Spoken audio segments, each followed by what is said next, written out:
Le coup d'État qui a conduit à la chute d'Ali Bongo a également provoqué un tollé à Yaoundé.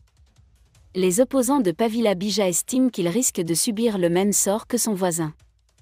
Dans le cas de Cabral Libye, le général Nguema ferait mieux d'être à la hauteur des attentes du Gabon. Désolé de vous interrompre, ce rapport peut contenir des commentaires soumis au choix de l'auteur. S'il vous plaît, si vous êtes nouveau sur cette chaîne, veuillez vous abonner et activer la cloche de notification. De cette façon, vous serez averti lorsque nous publierons de nouveaux rapports sur cette même chaîne. Merci. Le président du PCRN a tweeté ses meilleurs vœux au président par intérim du Gabon, son Excellence le général Brioligu Nguema. Que Dieu lui donne sagesse afin qu'il puisse bien incarner ce que le peuple gabonais a espéré en lui. Sa trajectoire atypique est porteuse d'espoir. Cette annonce intervient alors que Yaoundé condamne le coup d'État et appelle à la libération d'Omar Bongo et de sa famille.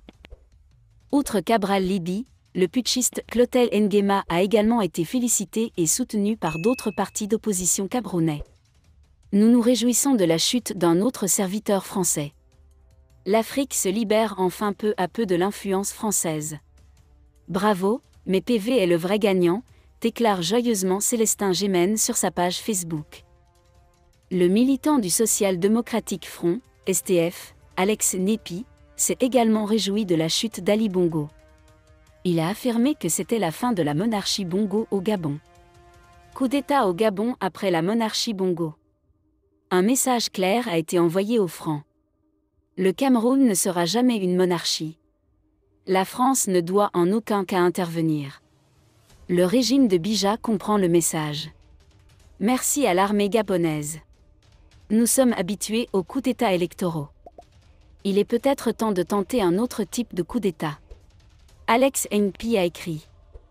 Le meurtre de Martinez Djogo, les derniers instants de l'horrible épreuve de Suzanne Zambou. Dans la nuit du mercredi 6 septembre 2023 au jeudi 7 septembre 2023, un acte d'une incroyable cruauté a eu lieu au Cameroun. Madame Suzanne Zambou, épouse du coordonnateur national du mouvement Résurrection camerounais, Pascal Zambou, a été brutalement assassinée dans sa salle de mariage à Yaoundé. Les circonstances de cet assassinat sont encore inconnues, mais il a déclenché de façon inquiétante le procès de Martinez Djogo, un autre événement tragique qui a ébranlé la nation.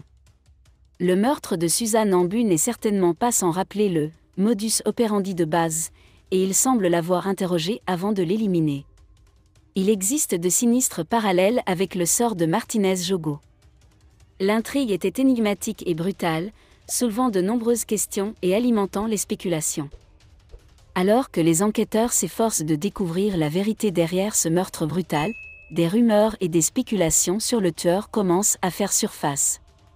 Certaines sources affirment que le régime au pouvoir dirigé par Paul Biya et son parti, l'Union démocratique du peuple camerounais, RDPC, a été pointé du doigt.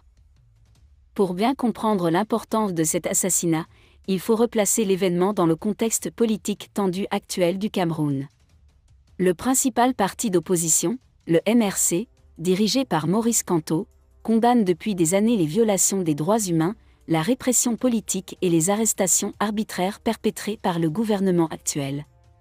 Le mari de la victime, Pascal Zambou, un membre éminent du MRC, a été arrêté il y a 3 ans et condamné à 7 ans de prison par un tribunal militaire. Le verdict a été largement critiqué par les groupes de défense des droits de l'homme, le qualifiant de procès inéquitable motivé par des raisons politiques. Merci d'être resté avec nous jusqu'à ce point, comme toujours pour promouvoir la liberté d'expression. Laissez vos opinions à ce reportage dans la section commentaires ci-dessous. Si vous avez aimé cette vidéo, merci de liker, partager, commenter et surtout vous abonner à la chaîne. Et on se retrouve très vite pour une prochaine vidéo.